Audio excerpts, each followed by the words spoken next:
Hello and welcome. I hope you all doing well on this Monday morning, last Monday of June.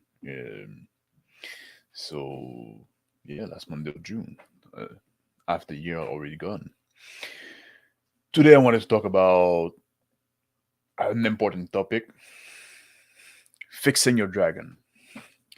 It's very important that you fix your dragon. Otherwise, they're gonna reproduce a lot, and then they're gonna have like dragons running all over. It's gonna be a big problem. So make sure to spay and nurture your dragons. Otherwise, you're gonna soon run with an infestation, and that's no good for nobody. Of course, I'm joking. I want to talk about fixing dragon, but like how to fix them in your fantasy. I'll make them more interesting. Hey, crap phone, how you doing? Thank you for joining. Same for you to you, Angar. Nice seeing you.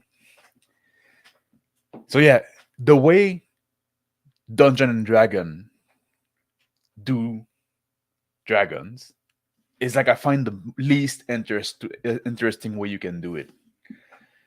They just make them like as beasts, just like another monster. Like they go through life, they have no identity, they can reproduce, then they're gonna have eggs, then they're gonna grow up and grow old. They make them just like, and you got players saying, "Oh, we fought a red dragon." Like if your players say that, you kind of miss the mark. Dragons are supposed to be mythical and very special. Like they should have something. They should be linked to the world. You shouldn't be able just to fit them anywhere. And when you say like, oh, they have the region and they have their lair and it impact the world around them, that's not quite enough. Because you like if you in a campaign and you could possibly fight multiple dragon of the same type, well then they're just a beast. They're just a monster to kill. Hey Victor, nice seeing you. Use the RPG 7 from Modern Necessity. Yeah, you can. That's one way to do it, I guess. But what I'm talking is like as a GM, when you put dragon in your story, when you look at the dragon in folklore or in mythology, dragons are symbolic creature. They have a symbolic significance. Like in European culture, oftentimes they're gonna represent greed. They're gonna represent chaos. They're gonna represent the unknown. Like when you see on old map, like oh there be dragon. Dragons meant something. They were just not like a monster you would encounter. Like you had monster like that in mythology and in folklore that you could just like run into. Dragons weren't one of those. Yeah, say the real thing fixing dragon. Mage Musing say, yes, Sean, how you doing? He's getting them to the damn cart, take to the vet. My dragon or crap phone said my dragons are rare as Anne's teeth. Oh, like okay, chicken, yeah. And are devastating when they appear. Inspired by the Runecrest lore, the Dragon Kills War were named for that. What the dragons did. Yeah, that and I think that's because there's also this thing like oh Dungeon Dragon, dragons in the name. You should fight dragon. We want to make like you want to make it possible to fight dragon. No, fighting dragon should be something that oh you got to do. It's part of the game. You go into a dungeon and then you fight some dragons. It shouldn't be that way. I don't think anyway. So yeah, in European folklore and mythology, they're greed, they're chaos, they're the unknown. In Asian folklore, they're gonna be guardian of some place, or they're gonna represent wisdom.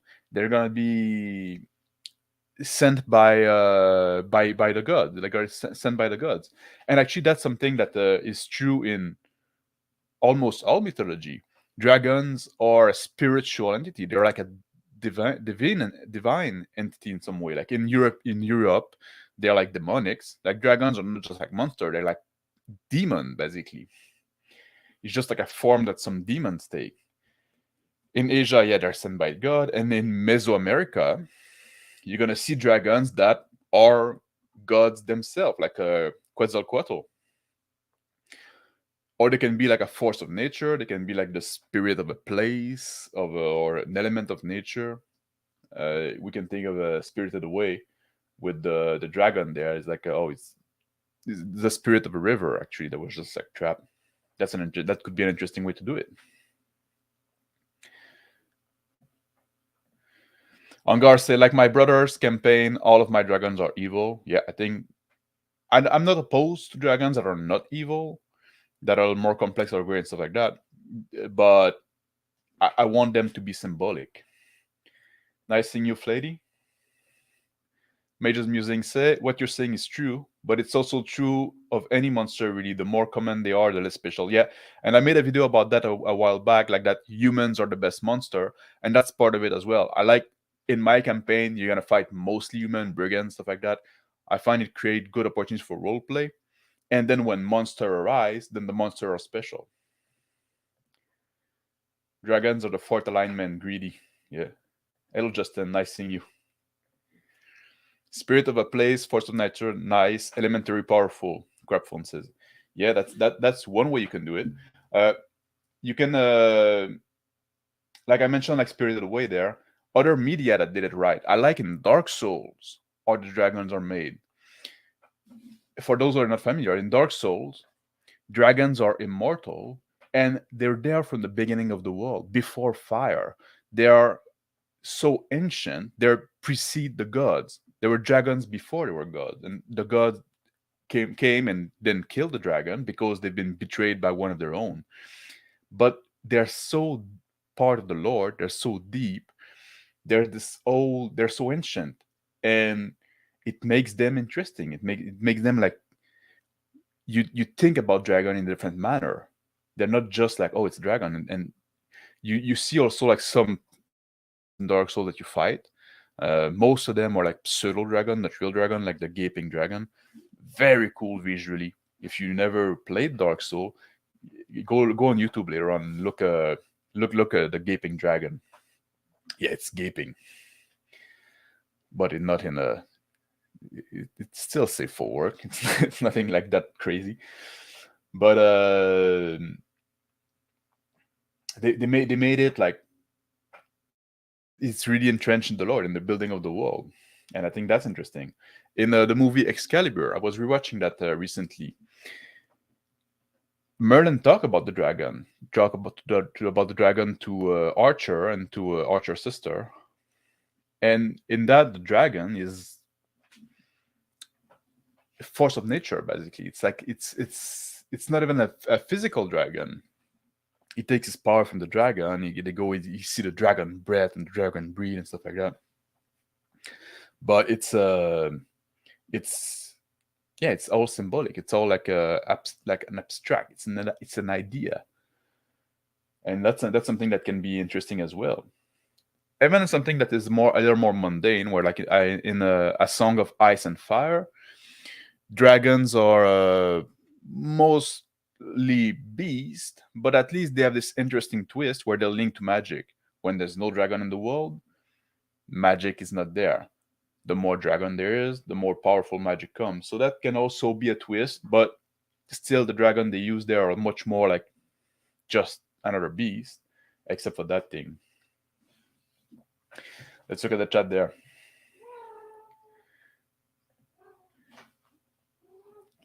Flady say it makes them alien, a mentality that human cannot comprehend. Yeah, exactly. I think that's something that's important as well in dragons. Like something they're just like, because of one time when they make dragons intelligent, and that's the problem with most intelligent monster.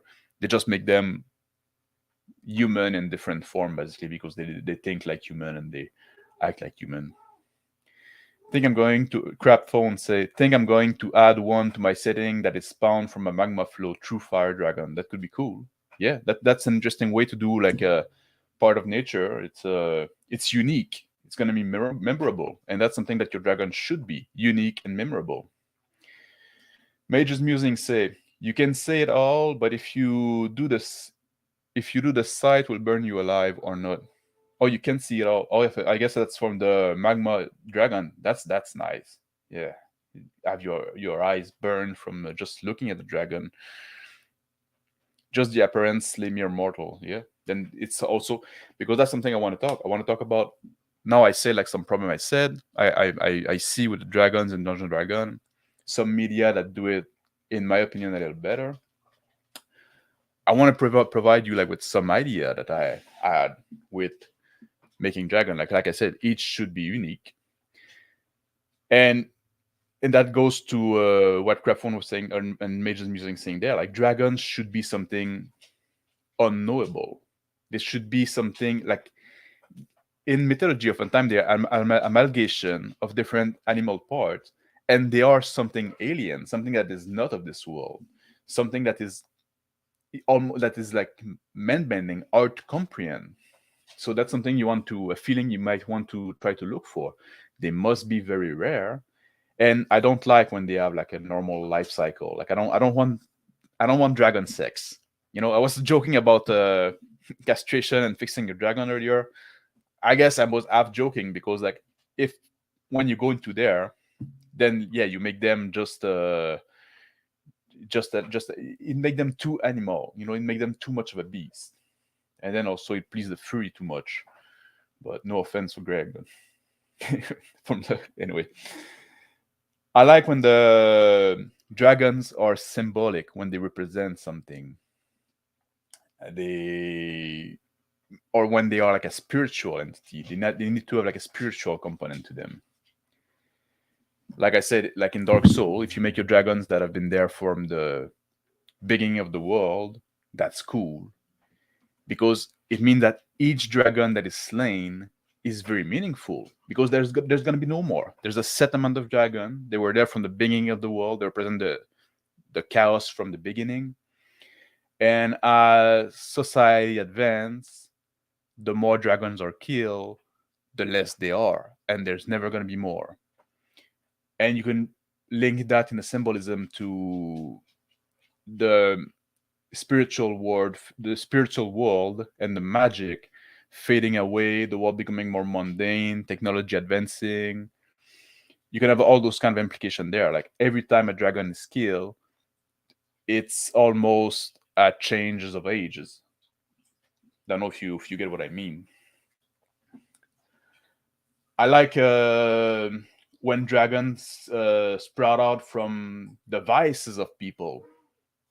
If you get like a town that is very greedy, people in the town have been very greedy, or maybe the Lord have been very greedy.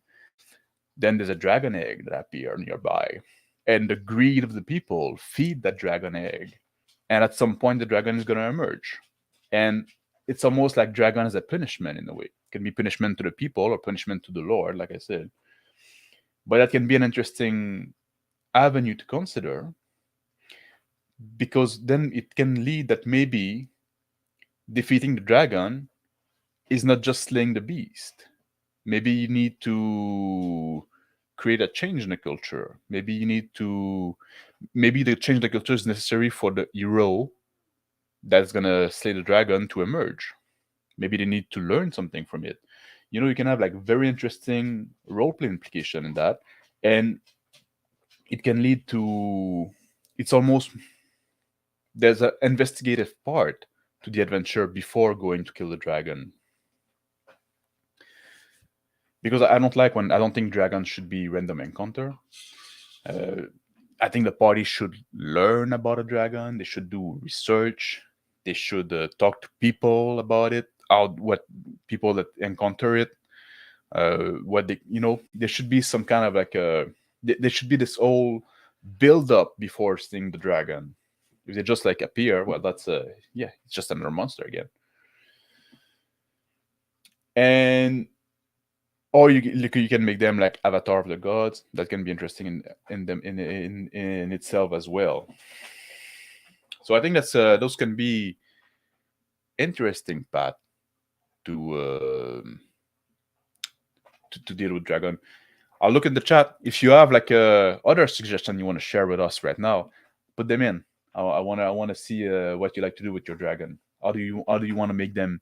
How do you make them unique? How do you make them special? How do you make them memorable? Hello, DM Johnny. How you doing? It's pretty hot today. Very humid. It's supposed to be thunderstorm later on.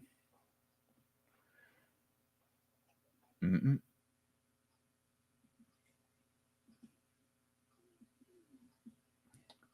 Okay, Justin said that's why dragons are the best when they are focused in one specific aspect of concept like rage or hunger or greed. Yeah, I agree with that.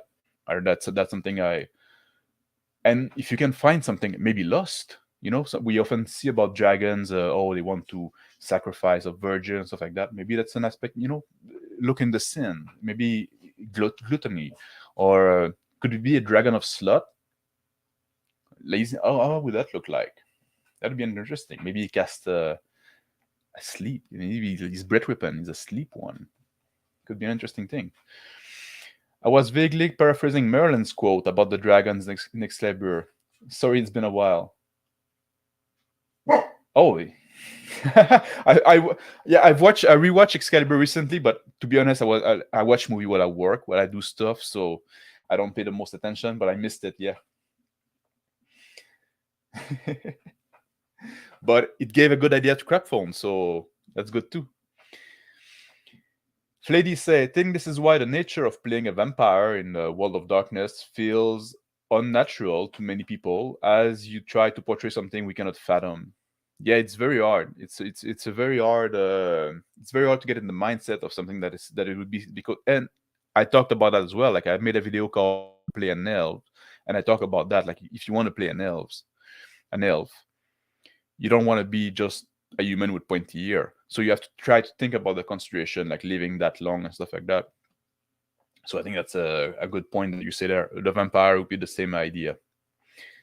I made a video how to play an elf, and in the video I say like that would apply to many things that are like everything basically that are not human. You have those considerations to take into account. Justin Thor say dragons are born at the beginning of time and have a natural death at the end of it. That can be interesting. With it, like I said, like I like when they're just an entity that is there forever, stuff like that, or maybe that take part. Like you can say, like the Leviathan of the Bible is kind of a dragon-like thing. Sometimes I think is even referred to as one. You got a role to play in the end of the world, so. Crapphone said to Flady, the fun of role playing right there. Yeah, exactly. Trying to get in the mindset of something different. Well, for me, even someone different, because if you really want to get in the mindset of someone different, like it can be very tiring and very taxing. If you go with something that is different, not even human, then that's you turn that up to 11. Major's Musing say you can bake into the lore the fact that they have been diminished. Yeah, they were once gods, but now little more than mortal beasts, and oh boy, do they resent it. Oh, that could be an interesting take. Yeah, maybe they used to be, and I think they even do that like in Game of Thrones. They talk about it when they used to have a lot of dragons. They were much bigger, and then like every generation was smaller, and at some point they just like stopped breeding. But if you go with like they were gods and now like they degenerated to the beast, then maybe that's a way to do dragon as beast, as monster. That is interesting because you give it a background. They're descendant of something much bigger, and yeah, they resent it for it. Crapphone say maybe a dragon spawns from a sufficiently huge cache of gold, gems, and magic item.